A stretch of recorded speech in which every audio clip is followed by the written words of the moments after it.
Mana mampu saya kerjakan ini, maka saya kerjakan ini dengan menyebut nama Allah. Bismillah. Kesadaran moral.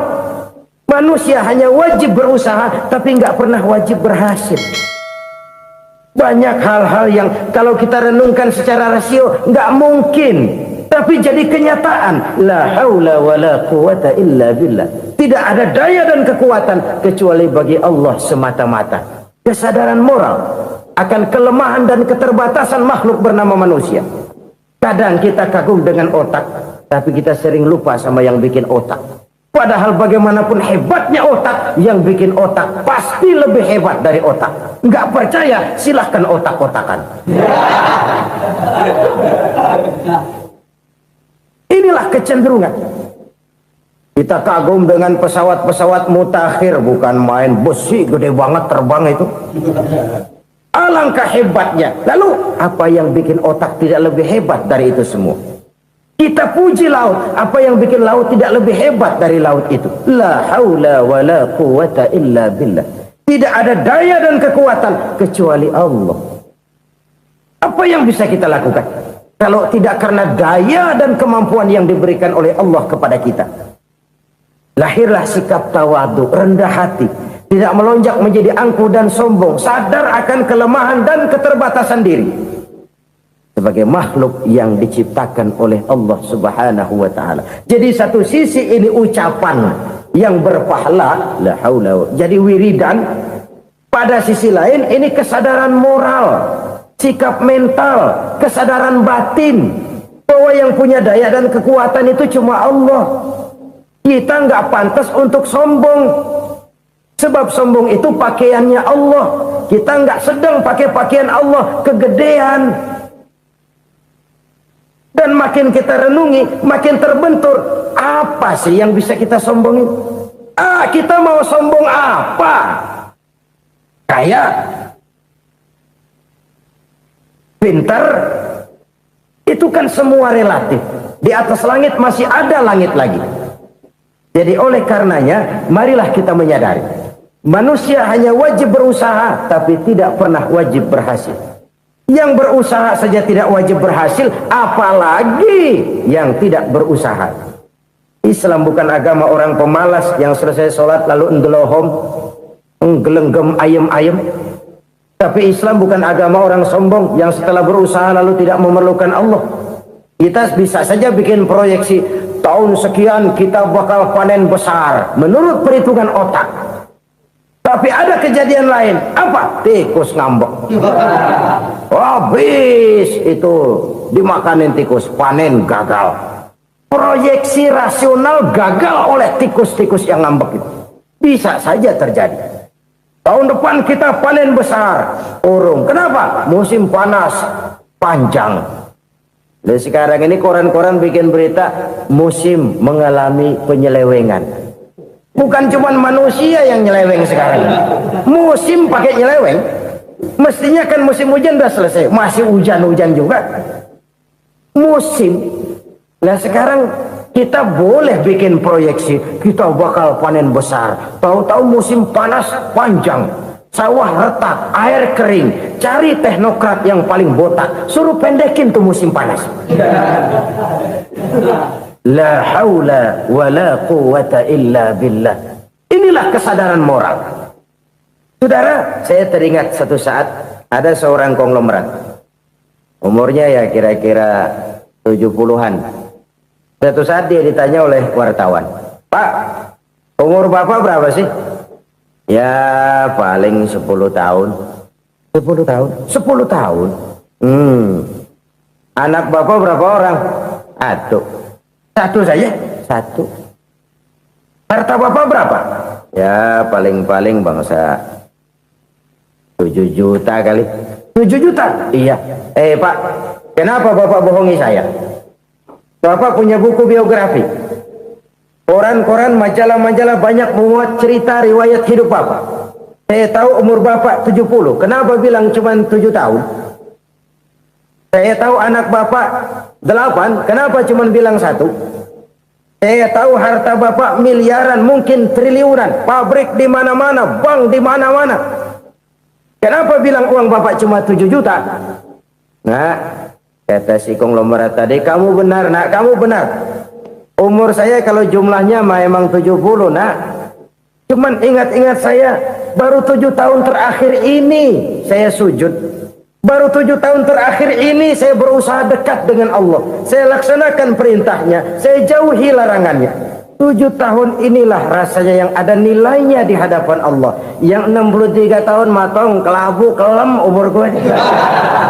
Habis untuk maksiat, untuk munkarat. Maka ketika ditanya tadi, umur saya 7 tahun itu. Oh begitu Pak. Oh iya. Lalu anak Pak, anak Bapak kan 8. Kenapa bilang cuma 1? Nah, kalau jumlah hitungannya memang anak saya 8. Tapi dari 8 orang ini rasanya cuma 1 nih yang bakal jadi buah hati, belahan jantung, pelanjut cerita, penerus sejarah, bakal jadi anak soleh yang akan mendoakan saya. Cuman 1 rasanya anak saya ini yang bakal jadi buah hati saya, besar-besaran saya, yang akan mendoakan di kubur saya, yang akan mendoakan di akhirat saya. Yang 7 orang mana, Masya Allah, yang 1 tenggeng, yang 1 nyekek botol mulu, yang 1 nggak karu-karuan. Makanya saya bilang 1 anak saya yang akan bisa mendoakan saya. Oh begitu Pak. Iya. Nah, harta Pak, harta Bapak kan triliunan. Pabrik Bapak di mana-mana. Uang Bapak hampir di tiap bank-bank besar. Kenapa bilang cuma 7 juta? Betul kau nak. Harta saya kalau jumlahnya memang miliaran, triliunan mungkin. Tapi yang saya ingat baru 7 juta tuh yang saya belanjakan di jalan Allah. Saya nyumbang masjid, saya santuni yatim piatu, saya bantu pembangunan pesantren, saya bantu pembangunan rumah sakit Islam. Itu yang akan saya bawa pulang ke akhirat, yang 7 juta itu. Yang triliunan itu nanti akan diperebutkan oleh anak-anak saya sebagai waris saya. Jadi harta saya 7 juta itu yang bakal nemenin saya di akhirat, yang akan saya bawa pulang jadi teman saya. Saudara-saudara kaum muslimin, jangan-jangan orang tua itu adalah kita-kita ini. Jangan-jangan kita-kita ini adalah orang tua itu. Jangan-jangan itu potret dari diri kita masing-masing. Dari sekian umur yang diberikan Allah, berapa tahun yang ada nilainya di hadapan Allah. Dari sekian anak-anak yang merupakan amanah, berapa yang akan mendoakan kita sebagai orang tuanya menjadi anak soleh.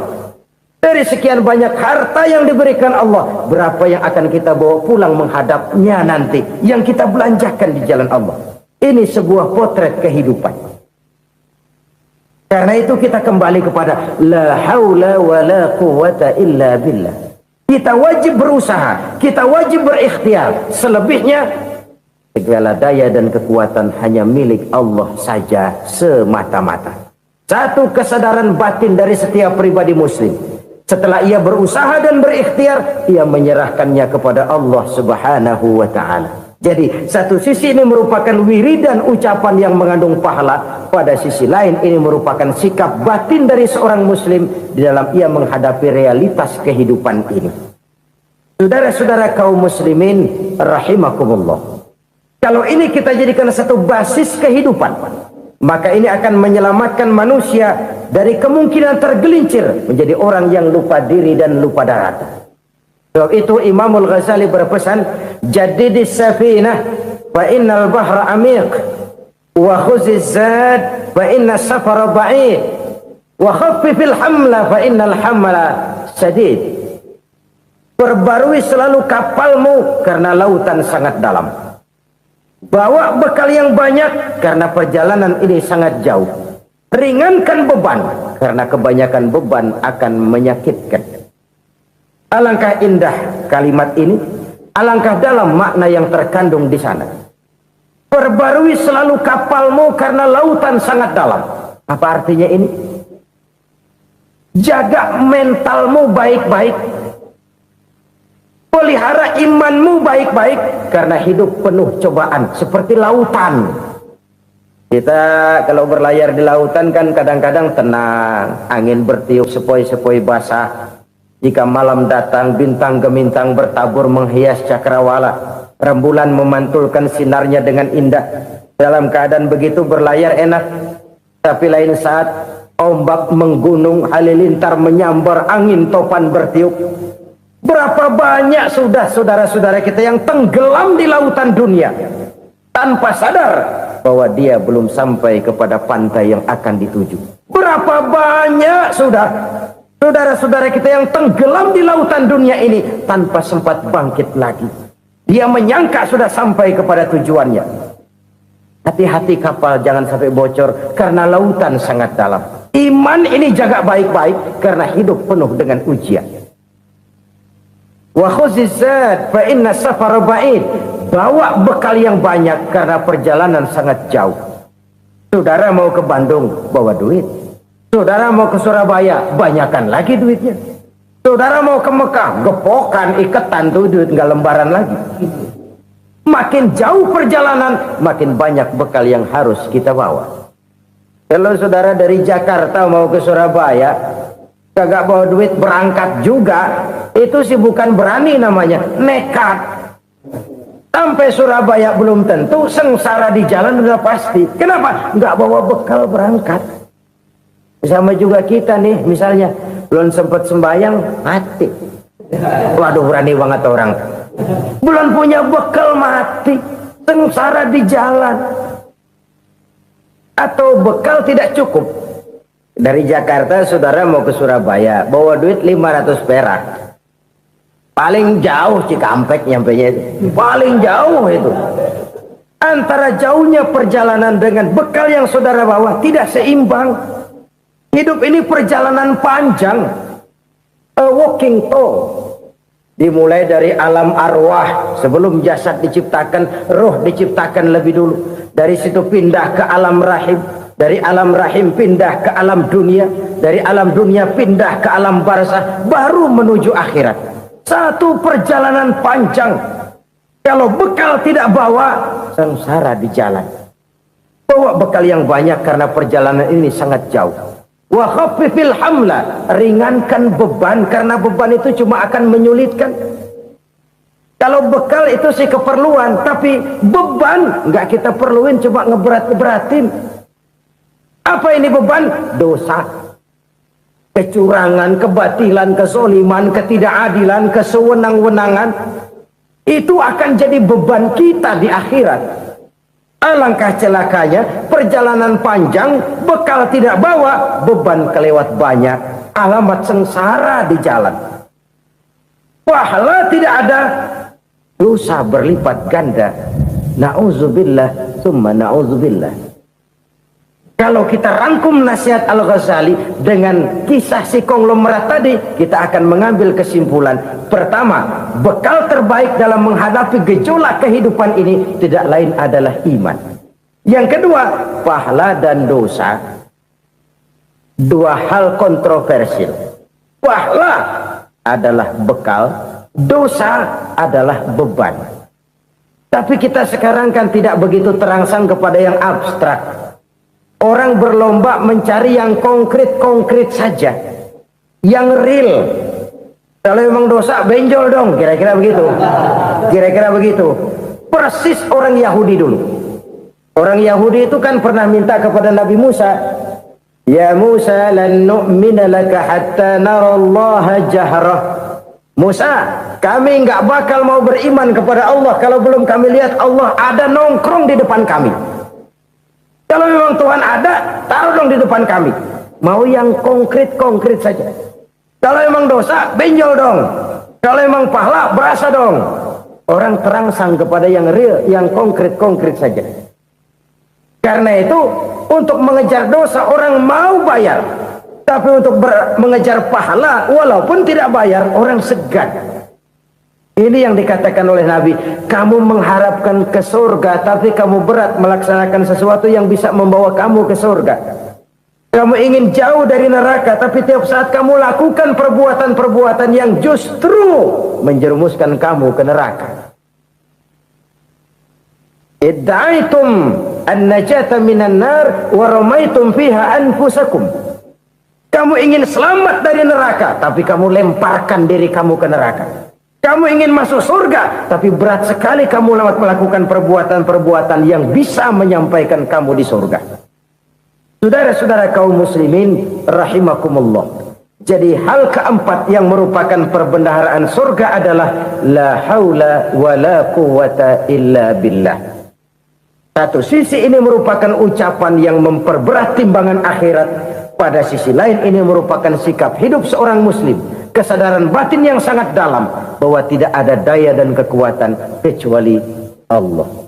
Dan itu kita simbolkan pada saat memulai pekerjaan dengan Bismillah, dengan menyebut nama Allah. Satu kesadaran moral, saya hanya bisa melakukan ini karena diberikan daya dan kekuatan oleh Allah.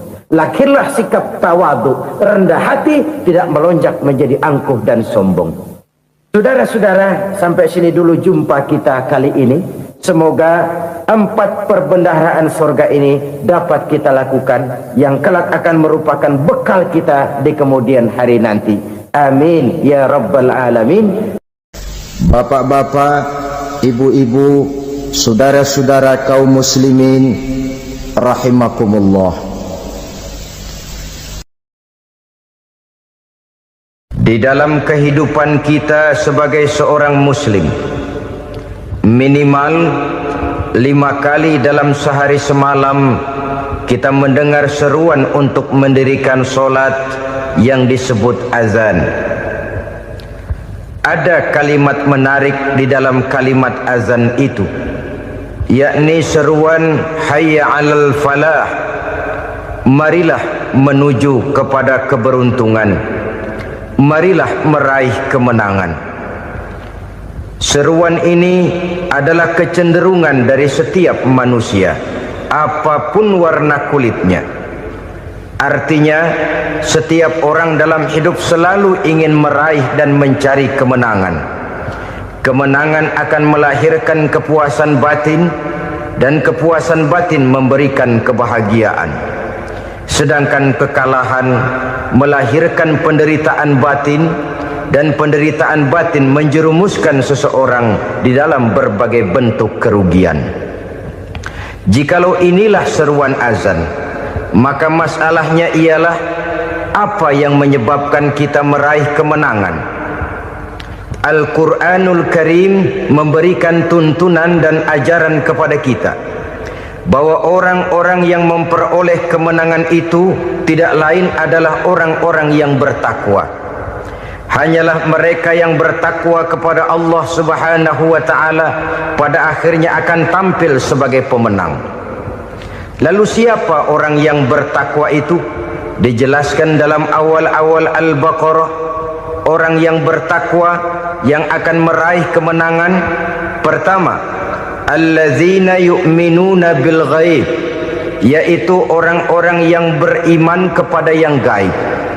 Percaya bahwa ada alam yang gaib, alam yang abstrak, alam yang tidak bisa dijangkau oleh salah satu daripada panca indera kita. Mereka percaya dan beriman kepada adanya malaikat, beriman kepada adanya iblis dan jin, beriman kepada adanya alam kubur, beriman kepada adanya alam mahsyar, beriman kepada adanya alam akhirat, beriman kepada adanya surga dan neraka. Beriman bukan cuma sekedar beriman dalam ucapan bibir saja, tetapi beriman yang nilai iman itu mampu mewarnai gerak dan gaya hidupnya. Iman yang meresap sampai ke tulang sumsum, kemudian memberikan dampak positif di dalam kehidupan manusia.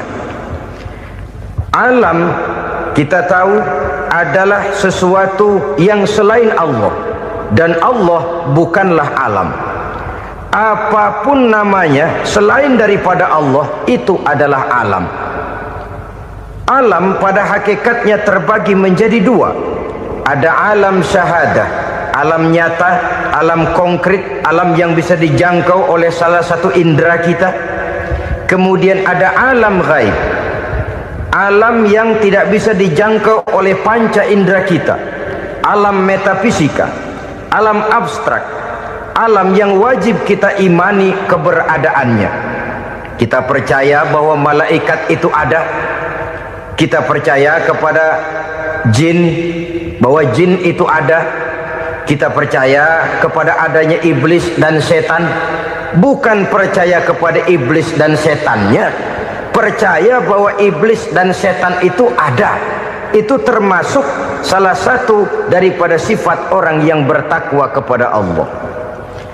Saudara-saudara kaum muslimin rahimakumullah, kecenderungan pembangunan yang lebih bersifat materialistis biasanya menggeser aspek kehidupan rohani. Orang berpikir empiri, dan dalam pola pikir yang demikian maka alam gaib tidak lagi mendapat perhatian. Aspek kehidupan yang bersifat rohaniah malah mulai ditinggalkan. Akibatnya terjadilah kepincangan di dalam kehidupan kita. Pernah ada satu pengalaman pribadi dalam perjalanan kembali ke tanah air. Dalam pesawat di sebelah kanan saya duduklah seorang Jerman namanya Heiner Simonsen. Iseng saya ajak kenalan, saya ajak ngobrol, saya tanya dia. Saya bilang, Mas Heiner ini, kalau pesawat yang kita tumpangi ini jatuh ke bawah, kira-kira apa yang bakal terjadi, Mas? Dia bilang, kita semua akan mati. Begitu? Iya. Oke. Apa itu mati? Tanya saya. Dia bilang, untuk tahu apa itu mati, kita harus tahu lebih dahulu apa itu hidup. Saya pikir nih bule bisa ngomong juga. Baiklah kata saya. Apa hidup menurut Anda itu?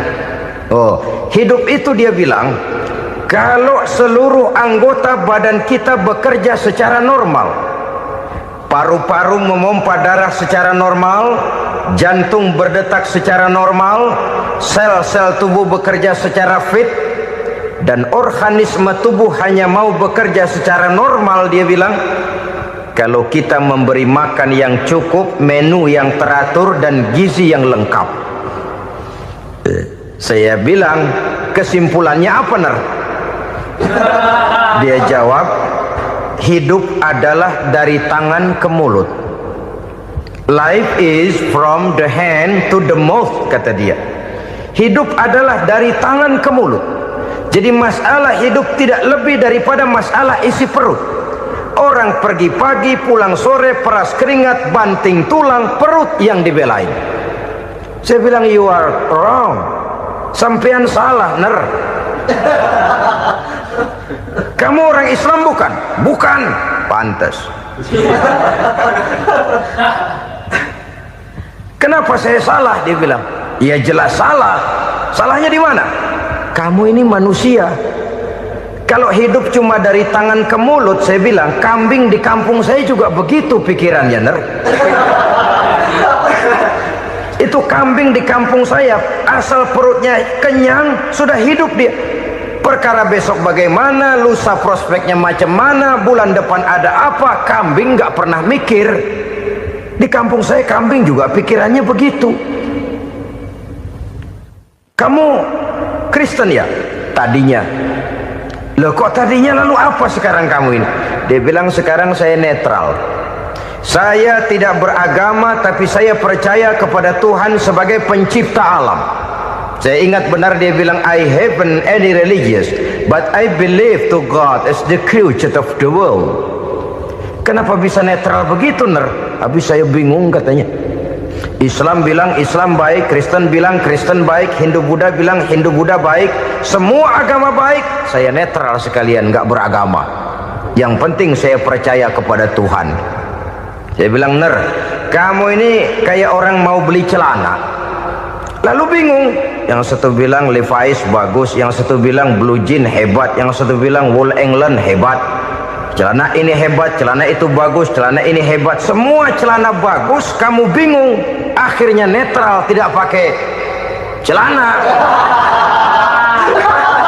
Itu juga salah. Saya pikir-pikir, kemudian saya melihat bahwa dua pola berpikir Heiner ini nampaknya sudah mulai menggejala di lingkungan masyarakat bangsa kita. Disadari atau tidak, Secara jujur kita harus berkata, dua pola pemikiran Henner ini mulai berkembang di tengah masyarakat bangsa kita. Pertama, pola pikir materialisme. Hidup adalah dari tangan ke mulut. Masalah hidup tidak lebih masalah isi perut. Itu yang perlu dibela, dan disitulah arti kehidupan. Pergi pagi, pulang sore, peras keringat, banting tulang untuk mempertahankan perut. Kalau sudah kemari cara orang berpikir, maka buat apa percaya kepada yang gaib? Untuk apa sholat? Untuk apa puasa? Untuk apa zakat? Untuk apa menghadiri majelis taklim? Tanpa kepercayaan kepada yang gaib, hidup berjalan menurut alur empiris dan materialis. Kalau sudah ke sana cara orang berpikir, biasanya orang lalu cenderung menghalalkan segala cara. Hanyalah orang yang percaya bahwa akhirat ada. Hanyalah orang yang percaya bahwa alam kubur itu ada. Hanyalah orang yang percaya bahwa malaikat itu ada, hidupnya akan lebih terarah dan terkendali. Karena kepercayaan kepada yang gaib, yang merupakan fase daripada kehidupan setelah hidup yang sekarang ini, mewarnai gerak pribadi seseorang di dalam dia melakukan kegiatan hidupnya. Pola berpikir materialisme, disadari atau tidak, mulai menggejala di lingkungan masyarakat bangsa kita. Hidup tidak lebih dari urusan tangan ke mulut, mulut ke tangan, tangan ke mulut. Asal perut sudah kenyang, hiduplah sudah. Perkara bagaimana prospek hari yang akan datang, bagaimana akhirat, tidak jadi persoalan. Ini yang oleh Nabi diperingatkan, ad-dunya sijnul mu'min wa jannatul kafir. Dunia adalah penjara bagi orang beriman dan surga bagi orang kafir. Dulu di zaman Belanda hadis ini pernah disalah tafsirkan, disalah artikan, digunakan sebagai senjata untuk mengkebiri dan membuat impoten umat Islam. Sudahlah umat Islam gak usah macam-macam, kata Belanda. Dunia ini kan penjara buat orang Islam, surga buat orang kafir. Di penjara jangan bertingkah.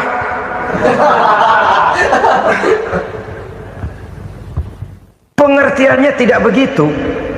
Dunia adalah penjara bagi orang mukmin. Artinya dalam kehidupan dunia seorang mukmin tidak bebas memperturutkan hawa nafsunya.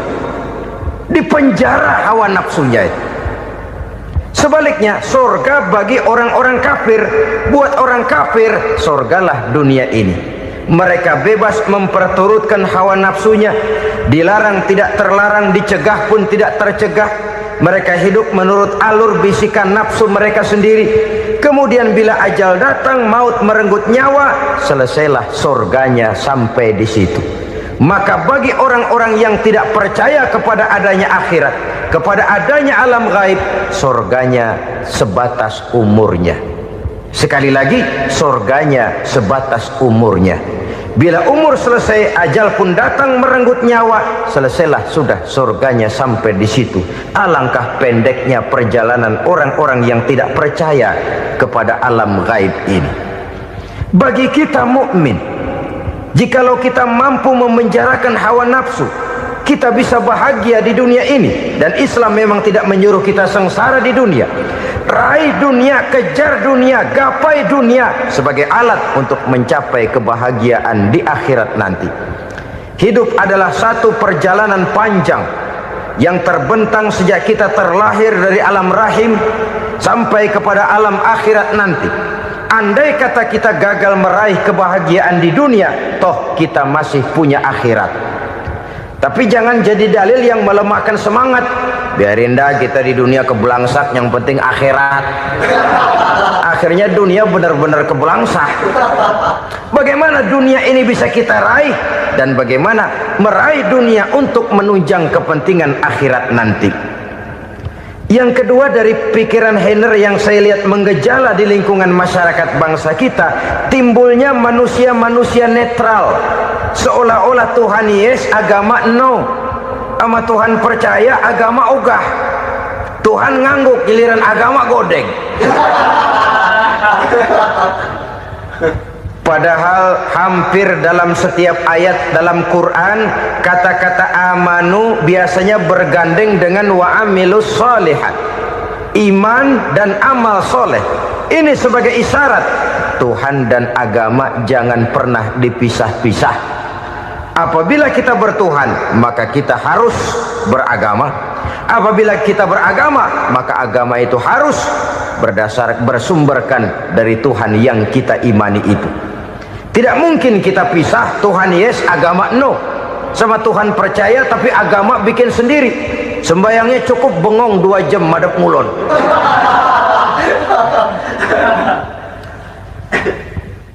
Saudara-saudara kaum muslimin rahimakumullah. Jadi dengan demikian, agama yang kita akui merupakan unsur mutlak di dalam pembangunan sekarang ini, merupakan bagian dari kehidupan yang menuntun kita bahwa di balik alam nyata ini, di balik alam syahadah ini ada alam gaib. Dan mudabbir, murabbi, yang mengatur, yang menguasai, yang memelihara, baik dia alam nyata, baik dia alam gaib, tidak lain adalah Allah Subhanahu wa ta'ala. Di sana ada satu super power, satu maha kekuatan yang kita perlu bersandar kepadanya. Sebagai makhluk nyata yang hidup di alam nyata, berbuatlah secara nyata sebagaimana harusnya kita berbuat. Karena Islam jelas bukan agamanya orang pemalas. Islam jelas bukan agamanya orang yang mengajarkan setelah selesai sholat boleh duduk, nggelenggem ayam-ayam, ndelohom, menghitung bintang di langit sambil menunggu keajaiban. Tidak. Islam adalah agama yang mengajarkan apabila sholat sudah selesai kamu kerjakan, bertebaranlah di permukaan bumi, cari karunia Tuhanmu. Jangan hidup berpangku tangan menunggu keajaiban. Karena hidup bukan undian. Jangan berharap untung besar tanpa mau peras keringat. Tapi di sebalik itu toh kita juga harus yakin bahwa di sisi usaha nyata yang kita lakukan ada satu super power, satu maha kekuatan gaib yang menentukan berhasil dan tidaknya usaha kita. Kepercayaan kepada hal semacam inilah yang mendorong kita untuk mempunyai sandaran vertikal, agar jikalau usaha ini berhasil, kita tidak lupa diri dan lupa daratan. Jikalau usaha ini gagal, kita tidak putus asa dan buruk sangka, tidak cupik pandangan dan sempit hati, tapi mampu melihat persoalan dengan kacamata putih sambil husnuzon kepada Allah Subhanahu wa ta'ala. Kita percaya malaikat itu ada yang namanya raqib dan atid, mengawasi gerak hidup kita sampai kepada gerak hati kita. Ini memberikan sugesti agar kita berhati-hati, tidak sejengkal tanah pun kita bisa berlindung dari pengawasan raqib dan atid. Ada munkar nakir yang akan menyoal kita di alam kubur. Ada malaikat Malik, penjaga neraka. Ada malaikat Ridwan yang menjaga surga. Kita percaya kepada adanya jin, kita percaya kepada adanya setan, iblis. Percaya kepada adanya, bukan mempercayai si setan, si iblis lalu menjadikannya sebagai teman. Tidak. Percaya bahwa mereka itu ada dan merupakan makhluk Allah yang gaib, yang diciptakan Allah Azza wa Jalla. Kepercayaan kepada alam gaib memberikan motivasi terhadap gerak lahir manusia, sehingga dengan motivasi kepercayaan kepada yang gaib, gerak lahir jadi lebih terarah, jadi lebih terpelihara. Pernah seseorang bertanya, "Pak, apakah adanya akhirat bisa dibuktikan secara ilmiah?" Saya bilang tidak bisa, tidak bisa. Kenapa? Karena yang berangkat nggak pernah pulang kembali lagi. Kalau dia pulang kemari bisa kita tanya bagaimana enak di sono. Cuma secara moral saya katakan, lebih beruntung orang yang percaya kepada akhirat daripada yang tidak. Sekarang saudara percaya akhirat ada, lalu saudara baik-baik di dunia, sholat, puasa, zakat, menolong orang lain, menebarkan kebajikan. Saudara mati, andai kata akhirat tidak ada, toh dalam hidup saudara sudah berbuat baik. Paling tidak nama saudara akan dikenang sebagai orang baik.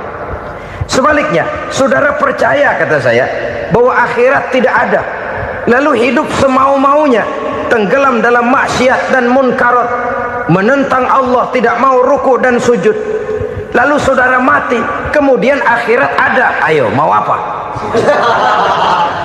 Bekal tidak punya. Jadi secara moral lebih beruntung orang yang percaya kepada adanya akhirat daripada yang tidak percaya. Dan itu alam gaib yang tidak bisa dibuktikan secara eksat. Jangankan untuk membuktikan seperti itu, dalam kehidupan sehari-hari saja yang kita rasakan tidak selalu berbentuk toh. Angin, bagaimana sih bentuknya angin? Kita tidak tahu. Merah, buktinya kalau dikerok merah. Yang merah itu kulit, yang kulit kita bukan anginnya. Sakit, rasa sakit itu ada, tapi bagaimana bentuk sakit kita nggak pernah tahu. Kalau kita makan cabai pedas, bagaimana bentuk pedas itu tidak ada, tapi rasa ada. Bentuk pedas hijau, cabenya bukan pedasnya. Tidak semua yang kita rasakan bisa kita gambarkan dalam bentuk yang konkret. Oleh karena itu, sekali lagi bahwa kepercayaan kepada alam yang gaib mampu memberikan satu sugesti yang menata kehidupan seseorang lebih lurus, lebih terarah, dan lebih terkendali. Maka wajar kalau kepercayaan kepada yang gaib mengantarkan seseorang untuk meraih kemenangan. Kenapa? Dia percaya kepada yang gaib, bahwa akhirat ada, bahwa alam kubur ada, bahwa pertanggungan jawab itu ada. Maka dia lalu tidak hidup saenae udele dewe, itu loh. Tidak hidup menurut seleranya sendiri, terarah, teratur. Ini cirinya yang pertama, orang bertakwa yang akan meraih kemenangan, mereka beriman, mereka percaya kepada yang gaib. Bahkan hal-hal konkret saja selalu berangkat dari yang gaib. Saudara-saudara, para remaja, para pemuda sekarang ini tidak pernah tahu toh siapa yang akan jadi teman hidup saudara. Kita bisa saja ngerancang, mentargetkan, tapi toh akhirnya yang namanya jodoh bukan kekuasaan kita. Rezeki di luar kemampuan kita. Begitu juga ajal, maut, jodoh, ajal adalah contoh-contoh konkret bahwa pada akhirnya yang gaiblah yang menentukan. Bertahun-tahun ngelancong, emang jodoh seret nggak jadi.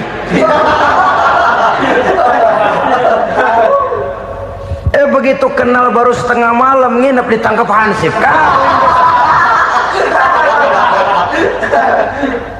Hal-hal semacam itu kadang-kadang kita berpikir suuzon, gile, perempuannya cakep banget, lakinya rebek amat. Memang begitulah jodohnya. Memang begitulah jodohnya. Saudara hadirin ma'asyiral muslimin yang saya hormati, jadi hal-hal yang konkret saja kita yakini sepenuhnya ditentukan oleh satu superpower yang gaib itu tadi. Dari sanalah segala ketentuan itu berangkat dan kesanalah segalanya akan kembali. Maka kepercayaan kepada yang gaib meluruskan gerak hidup seseorang dan itu akan mengantarkan dia kepada meraih kemenangan. Satu. Yang kedua, wa yuqimuna shalah. Orang bertakwa yang akan meraih kemenangan itu adalah orang-orang yang mendirikan sholat.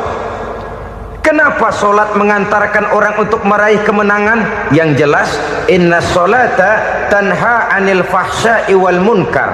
Sholat mampu mencegah manusia dari perbuatan keji dan munkar.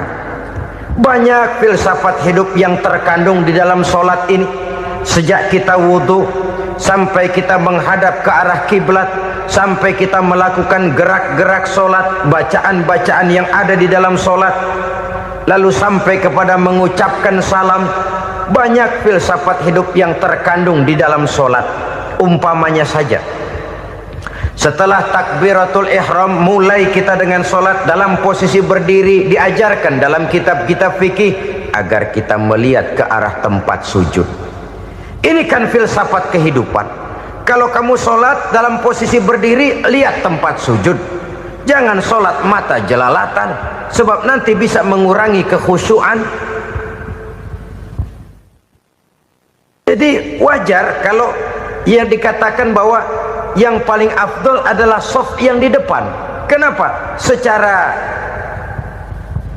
harfiah pengertiannya akan lebih mengundang kekhusyuan. Kenapa? Kalau kita di shaf paling depan di masjid umpamanya paling banter kita lihat tembok. Tapi kalau kita shaf di tengah atau di belakang, orang-orang di depan kita pun akan kelihatan. Yang bajunya loreng, yang bajunya genggang, yang bajunya macam-macam. Kita lihat, kadang-kadang kita pikirin, ada yang bajunya bolong. Kita sholat tapi dalam hati, nih orang bajunya robek yang nggak tahu apa. Ada saja hal-hal yang mengusik kekhusyuan kita.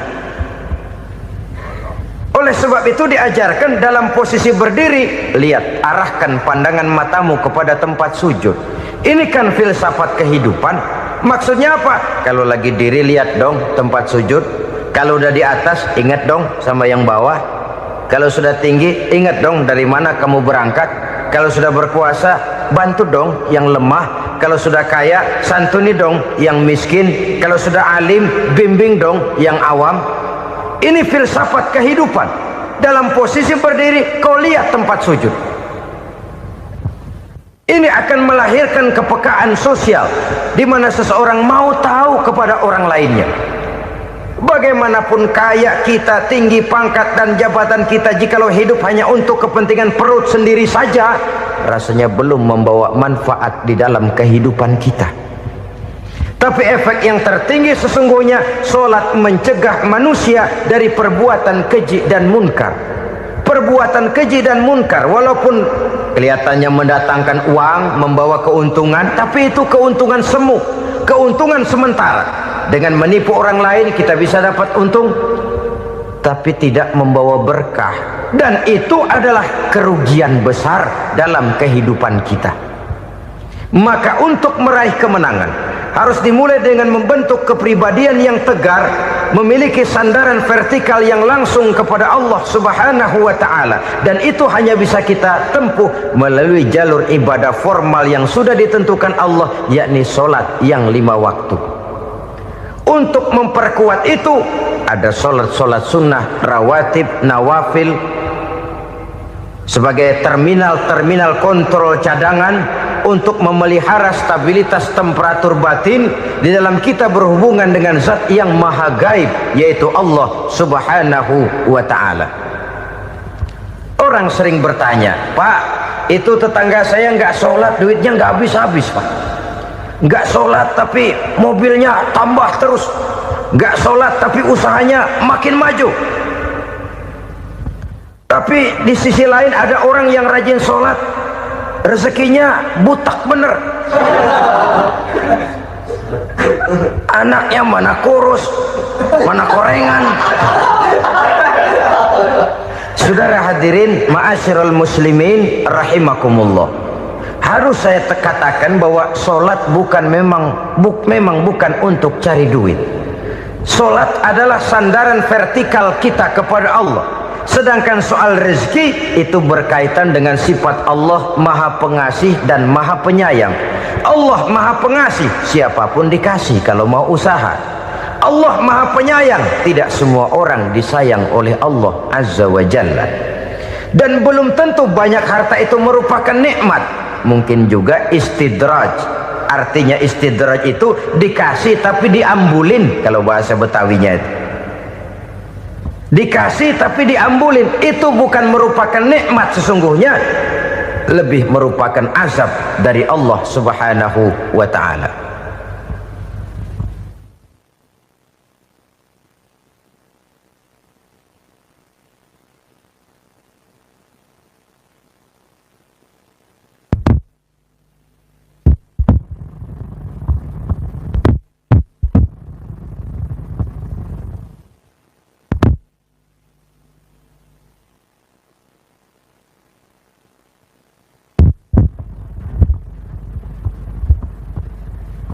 Agama mempunyai sistem sholat, dan kita umat Islam telah dituntun oleh Allah Subhanahu wa ta'ala yang wajibnya 5 kali dalam sehari semalam mendirikan sholat, dan itu tentu berada dalam jangkauan kemampuan manusia.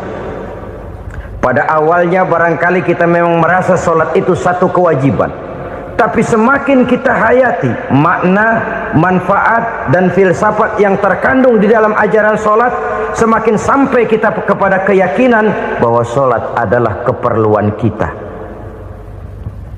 Sehingga pada waktu tertentu dinilai puncaknya, kita tidak lagi akan berkata saya wajib sholat, tapi kita akan berkata saya perlu sholat. Kalau kita sudah merasakan itu adalah keperluan kita, nah di sanalah kita baru akan merasakan ruginya kalau hal itu tidak kita laksanakan. Sepanjang kita masih berkata saya wajib sholat, kita akan lebih merasakan dia sebagai beban ketimbang sebagai keperluan. Yang jelas Allah tidak memerlukan ibadah yang kita laksanakan ini. Dengan kata lain, andai kata satu dunia penuh ini orang tidak ada yang sholat satu pun, Allah tidak akan turun dari jabatan Tuhan. Jangan lalu berpikir kalau kita ngambek se-RW kagak sembahyang Tuhan tekor kali ini ya. Tentu tidak. Itu perlunya kita, bukan perlunya Allah. Dan pada induknya kita akan berkata saya perlu agama. Kalau secara induk kita sudah memerlukan agama, maka konsep-konsep yang ada di dalam ajaran agama itu pun adalah juga merupakan keperluan kita. Baik dia bernama sholat, baik dia bernama puasa, baik dia bernama zakat, baik dia bernama haji, seluruhnya adalah keperluan kita. Dan sesuatu yang kita perlukan apabila tidak kita laksanakan akan melahirkan kerugian di dalam kehidupan. Jangan heran kalau kita membaca riwayat perjalanan hidup para salafus soleh, orang-orang soleh. Ada yang tahajud sampai 100 rakaat, ada yang sholat malam kakinya sampai bengkak. Kita sekalinya bengkak biri-biri. Ada yang sholat membaca surah dalam Al-Quran sampai khotam Quran. Kok mau? Mereka sudah merasakan itu keperluan. Itu saja soalnya. Satu saat pun jikalau kita merasa bahwa itu keperluan saya, kita pun akan melaksanakan seperti itu. Keperluan saya dalam kehidupan. Inilah yang kedua. Yang ketiga, orang bertakwa yang akan meraih kemenangan itu, wa mimma razaqnahum yunfikun. Mereka membelanjakan sebagian daripada rezeki yang diberikan Allah kepada mereka. Mereka infakkan di jalan Allah. Ada satu dialog menarik.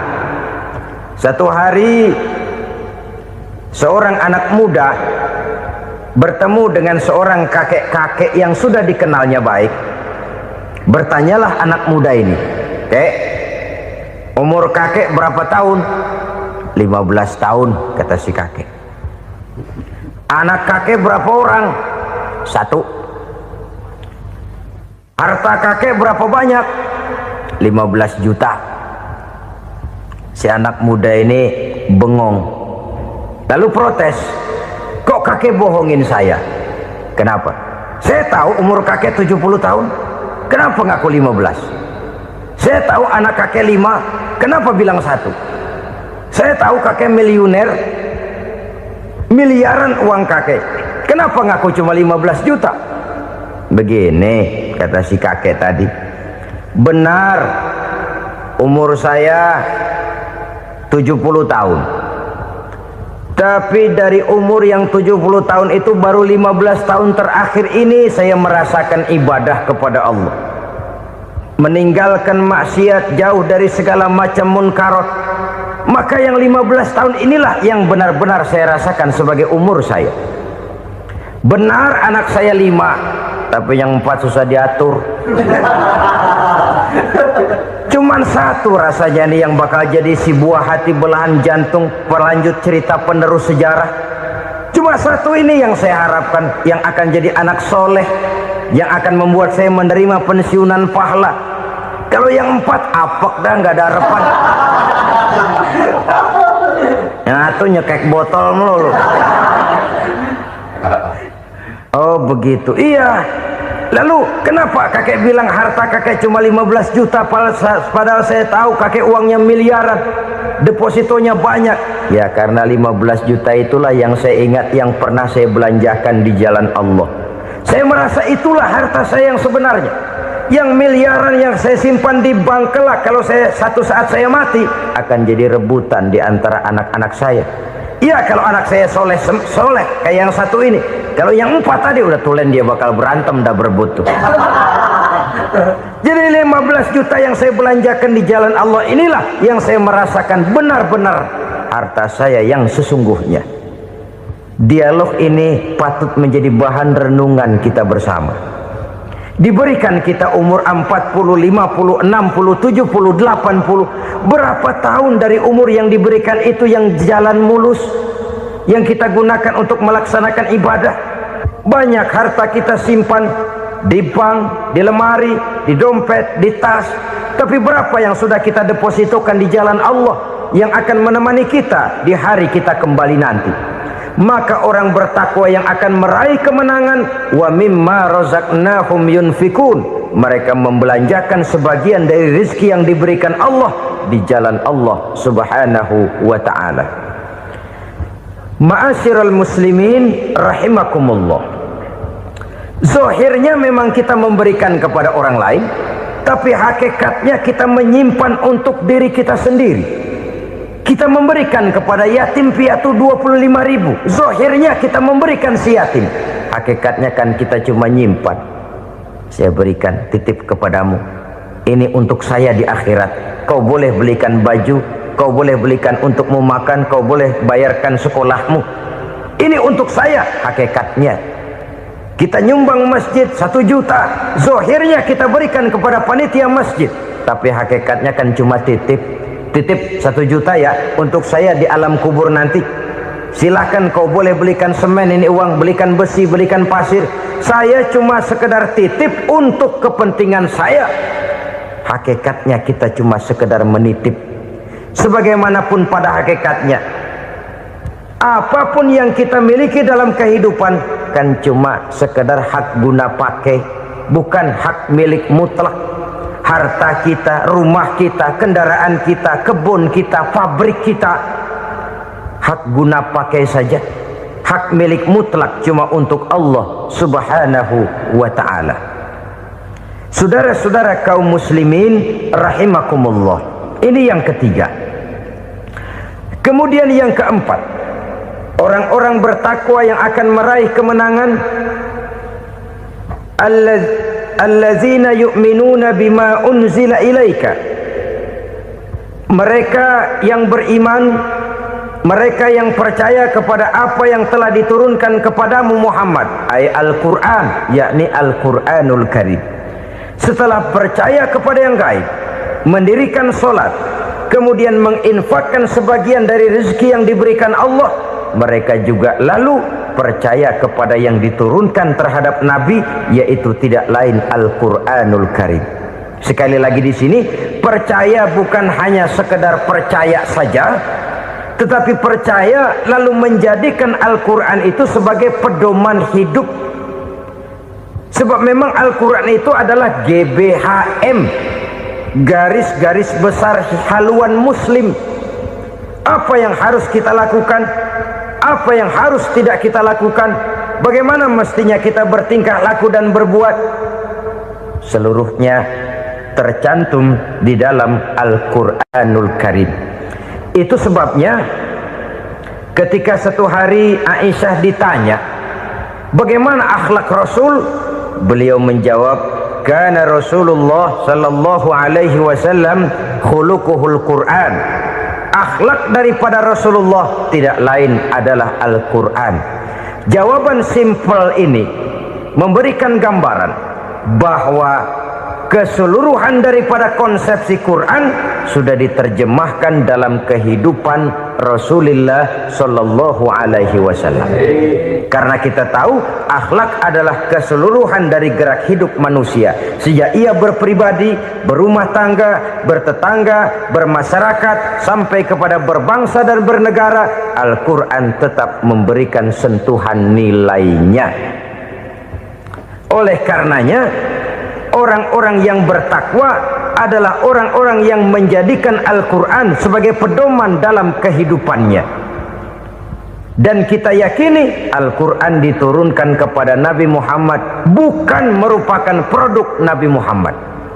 Isi dan redaksinya langsung dari Allah Subhanahu wa ta'ala. Kemudian cirinya yang kelima, orang bertakwa yang akan meraih kemenangan itu, wa ma unzila min qablika.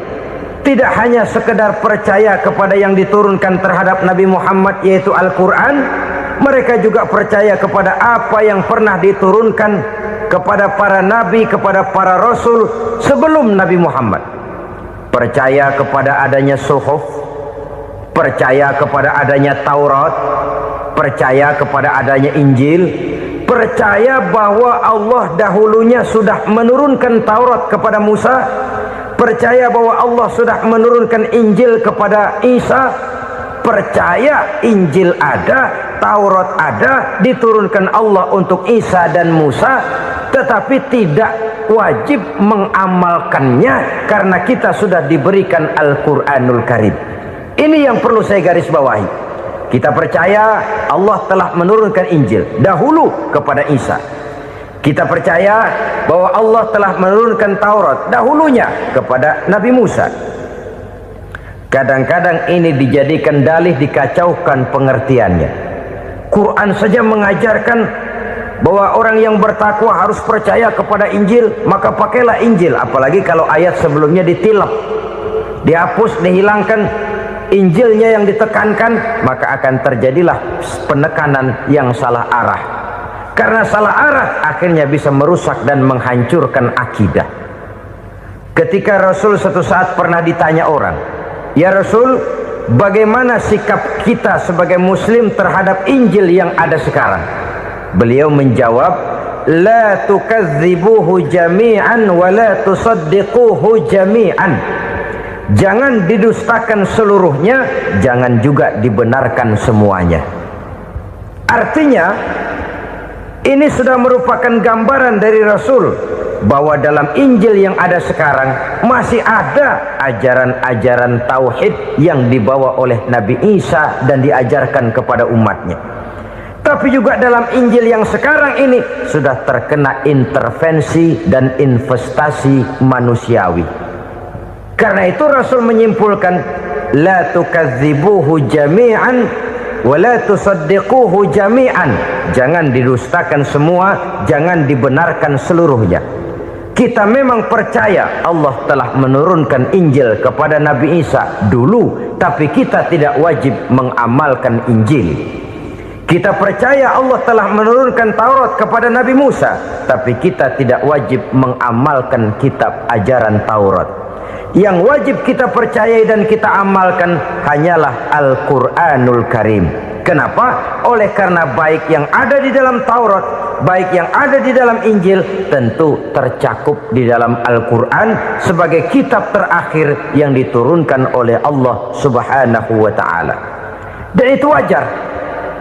Kalau seorang pejabat mau mengeluarkan satu keputusan baru, tentu dia harus meninjau keputusan-keputusan lama. Andai kata dianggap tidak berlaku, dianggap tidak relevan lagi, maka keputusan-keputusan lama itu tentu sudah dianggap tidak berlaku.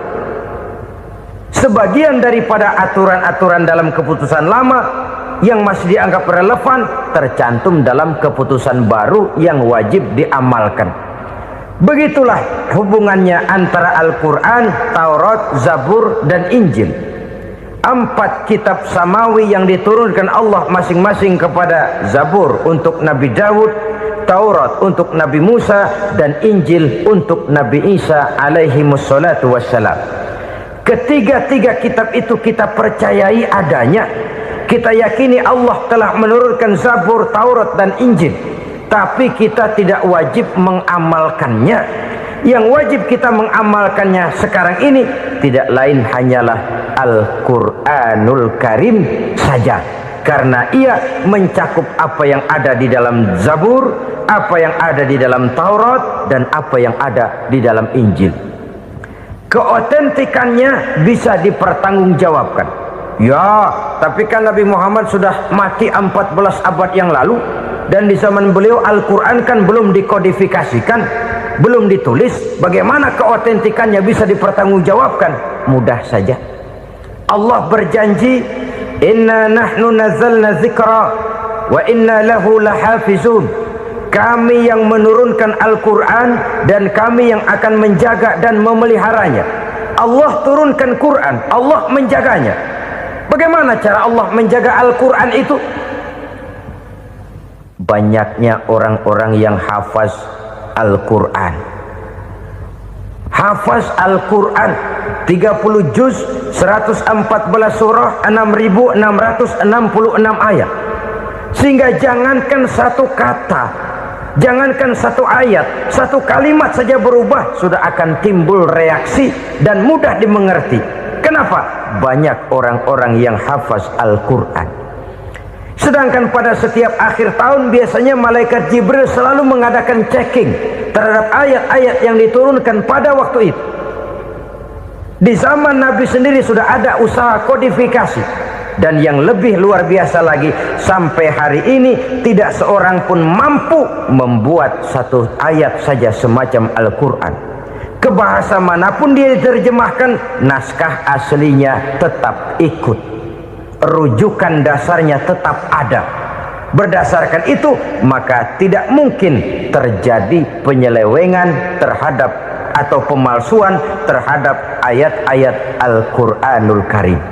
Kesuciannya, keotentikannya, kemurniannya bisa dipertanggungjawabkan. Ma'asyiral muslimin rahimakumullah. Oleh karenanya, konsepsi dasar daripada ajaran Islam ini memang tidak lain adalah Al-Quran dan Sunnah. Isi daripada agama Islam yang merupakan iman, Islam dan ihsan, konsepsi dasarnya tidak lain adalah Al-Quran dan Sunnah Rasulullah Sallallahu Alaihi Wasallam. Maka yang kita perlukan sekarang ini adalah terjemahan Al-Quran di dalam kehidupan kita. Dengan demikian, maka gaya kehidupan yang lebih Qurani itulah yang kita dambakan. Kita perlu memang terjemahan Quran dalam bahasa Inggris, dalam bahasa Belanda, dalam bahasa Jepang, tapi yang lebih kita perlukan adalah terjemahan Quran di dalam kehidupan kita. Konsekuen, tidak memanipulasi, ringan sama kita jinjing, berat sama kita pikul. Jangan kalau lempengan ayat Quran tuh kira-kira enak diamalin, keras teriakan kita. Giliran kira-kira ayat Quran itu mukul kepala kita sendiri, diam kita. Itu ciri yang pernah disindir Allah dalam awal-awal Baqarah juga. Ciri beragamanya orang yang munafik. Kullama adha'a lahum masyawfih, kata Allah. Wa iza azlama alaihim qamu. Apabila terang mereka jalan, apabila gelap mereka berhenti. Artinya, kalau kira-kira di Islam nguntungin, rame-rame pada teriak Islam. Tapi ketika diminta untuk berjuang, ketika dituntut untuk berkorban, rame-rame mengundurkan diri. Nasib agama tidak ubahnya seperti daun pisang yang dikait orang di tepi jalan lantaran tak berpayung di ketika hari hujan. Manakala hujan usailah sudah, daun itu pun dicampakkan di tepi jalan, diinjak pula orang nan lalu. Artinya orang menjadikan agama cuma sebagai lipstick, decoration only, tidak konsekuen.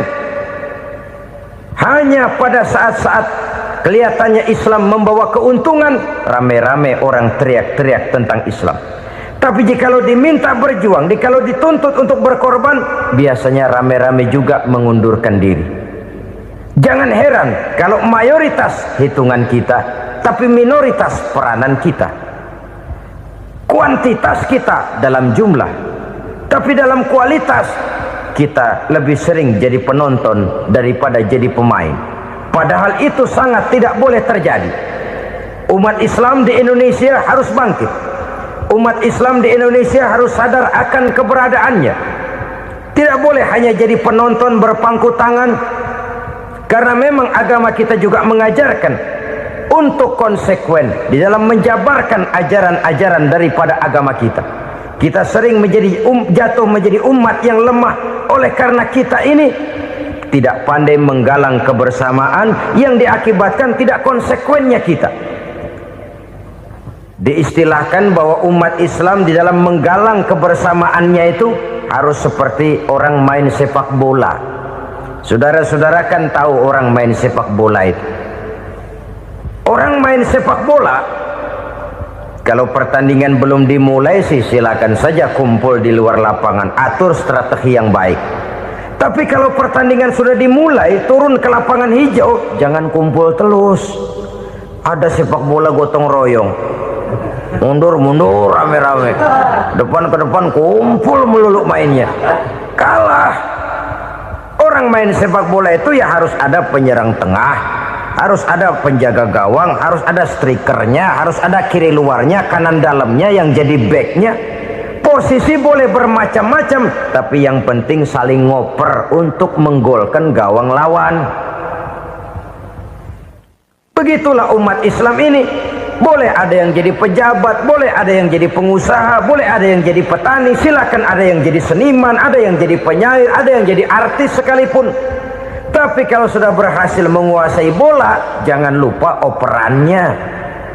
Operan itu yang langka. Kita ini muslim kadang-kadang kalau sudah memegang menguasai bola, kalau belum mau mampus, belum mau ngoper. Nanti kalau sudah nggak punya bola, baru mau ngoper. Kalau sudah dengar-dengar mau dekat pensiun, baru mau jihad, baru mau berjuang, baru mau ngurus pesantren. Tanda tangan sudah tidak laku, memo sudah tidak dihargai, baru mau berjuang. Kemarin kemana mas? Kita tidak pandai memanfaatkan posisi. Dengan kata lain, kalau kembali kepada persoalan kita, konsekuensi kita terhadap agama yang kita anut ini belum ideal. Kita masih lebih sering berislam ini pada saat-saat yang menurut perhitungan kita membawa keuntungan. Tapi kalau diminta berjuang, dituntut berkorban, yang itu pun hakikatnya adalah untuk kepentingan kita juga. Allah tidak pernah menuntut kita untuk jihad bagi kepentingan Allah, itu tidak. Berjuang menegakkan agama Allah, apakah untuk kepentingan Allah? Tidak. Untuk kepentingan kita. Sebab nilai-nilai jihad itu pada akhirnya akan membawa kita kepada satu kebahagiaan. Setidaknya kalau tidak di dunia, tentu di akhirat sebagai syahid. Oleh karena itu, pada bagian akhir ini saya ingin mengajak, marilah kita konsekuen. Sekali kita berkitabkan Al-Quranul Karim, mari dia kita jadikan pedoman. Jangan cuma kita jadikan sebagai penghias dinding, pelengkap rumah, bahwa di rumah kita ada Al-Quran, tapi yang baca kecoa. Habis pada bolong tuh Quran. Yang penting kan punya Quran. Ditaruh di pintu rumah, biar apa? Biar kuntilanak kagak masuk katanya. Ya apa itu nasib Quran, cuma kerjanya jaga pintu, ngusir kuntilanak, ngusir memedi. Bagaimana kita hidup menurut tuntunan Al-Quran? Kadang-kadang tidak pernah menjadi masalah bagi kita. Maka bagaimanakah Al-Quran akan mungkin membawa keberkahan dalam hidup kalau ajarannya kita injak-injak dalam keseharian kita? Mewujudkan gaya hidup yang lebih Qurani, itulah yang akan kita rintis di dalam kehidupan kita, bertahap, step by step, menurut kemampuan yang ada pada kita. Jika jalan ini tidak bisa kita selesaikan, percayalah akan ada generasi penerus yang akan melanjutkan usaha dan cita-cita mulia itu. Jadi percaya kepada Taurat, percaya kepada Injil, sekadar percaya Allah dahulunya sudah menurunkan itu, tapi kita tidak wajib mengamalkannya. Kenapa? Generasi Injil masa berlakunya sudah kedaluarsa. Taurat masa berlakunya sudah kedaluarsa. Injil pernah berlaku untuk orang Nasrani di zaman Nabi Isa. Taurat pernah berlaku untuk orang Yahudi di zaman Nabi Musa. Setelah generasinya berlalu, datang Rasul penutup yang membawa Al-Quranul Karim, maka Al-Quran itulah yang berlaku menjadi pedoman sampai hari akhir nanti.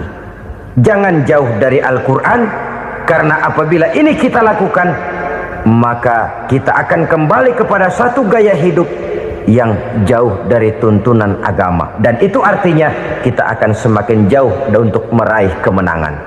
Saudara-saudara kaum muslimin rahimakumullah, yang keenam, yang terakhir, orang-orang bertakwa yang akan meraih kemenangan itu wabil akhirati hum yuqinun. Mereka percaya, mereka yakin seyakin-yakinnya akan adanya hari akhir, di mana seseorang akan mempertanggungjawabkan seluruh perbuatannya di dalam hidup ini, dan tidak ada satu perbuatan yang bagaimana kecilnya sekalipun yang tersembunyi dalam pandangan manusia yang tidak akan dibukakan persoalannya di mahkamah Qadi Rabbul Jalil di akhirat nanti. Itulah sebabnya maka percaya kepada akhirat disebut secara khusus. Padahal di awal tadi sudah dijelaskan yu'minuna bil ghaib, percaya kepada alam gaib, dan alam gaib ini termasuk akhirat. Kenapa pada bagian akhir disebut lagi akhirat? Karena ternyata bahwa kepercayaan kepada adanya akhirat merupakan induk dari kepercayaan terhadap adanya malaikat, setan, jin, dan lain sebagainya, dan akan lebih memberikan sugesti dalam kehidupan manusia untuk meluruskan gerak hidupnya. Jikalau satu saat tergerak hati akan berbuat kejahatan, ingin mencuri, sadarlah, awas ada akhirat. Sebab kalau kita cuma teriak awas ada polisi, itu cuma tertunda sementara. Begitu polisi meleng, embat. Kalau kita ingin berbuat jahat cuma berteriak awas ada hansip, cuma sementara ketika hansip itu ada. Tapi kalau ceritanya awas ada akhirat, mau menyeleweng awas ada akhirat, mau berjudi awas ada akhirat, mau mencuri awas ada akhirat. Keyakinan yang akan meluruskan gerak hidup manusia sehingga gerak itu jadi lebih terarah dan terkontrol, tidak merugikan baik diri sendiri, lebih-lebih orang lain. Ternyata bahwa kepercayaan kepadanya adanya hari akhirat sanggup menjadi sumber daya kontrol dari kehidupan manusia, sehingga ia tidak terjebak dalam perbuatan maksiat dan munkarat. Saudara-saudara kaum muslimin, inilah saja yang kita bicarakan pada pertemuan kali ini. Semoga Allah subhanahu wa ta'ala memberikan kekuatan zahir dan batin kepada kita untuk dapat meraih kemenangan dengan beriman kepada yang gaib, mendirikan solat, membelanjakan sebagian dari rezeki yang diberikan Allah, percaya kepada Al-Quran, beriman kepada kitab-kitab yang diturunkan sebelum Al-Quran, lalu meyakini adanya hari akhirat. Apabila datang kematian menimpa seseorang, datanglah kiamat baginya. Itu yang disebut dengan kiamat kecil. Hakikatnya mati adalah perpindahan dari kehidupan di dunia ini menuju kehidupan di alam barzakh. Menunggu kita di alam barzakh sampai datangnya saat kiamat, entah 10 tahun, entah 100 tahun, entah 1000 tahun, hanya Allah saja yang maha tahu. Adapun orang-orang beriman yang melakukan amal kebajikan dalam kehidupan di dunia ini, masa penantian yang lama di alam barzakh buat mereka sebentar saja. Tetapi bagi orang-orang kafir yang ingkar, yang tidak beriman kepada Allah, yang hidup di dunia cuma menumpuk-numpuk dosa, tentu penantian di alam barzakh akan merupakan waktu yang sangat lama. Bukankah dalam kehidupan kita waktu itu memang relatif? Contoh misalnya, bagi pemuda-pemudi yang sedang duduk asyik memadu cinta, waktu 4-5 jam saja rasanya cuma 4-5 menit, tenggelam oleh keasikan. Tapi buat orang yang berbaring di rumah sakit, meratap di balik-balik apa itu tembok derita kata lagu, di balik dinding-dinding penjara, sehari bagai seminggu, seminggu rasa sebulan, sebulan boleh jadi rasa setahun, penantian yang sangat lama. Kapan kiamat itu akan datang? Ini rahasia Allah.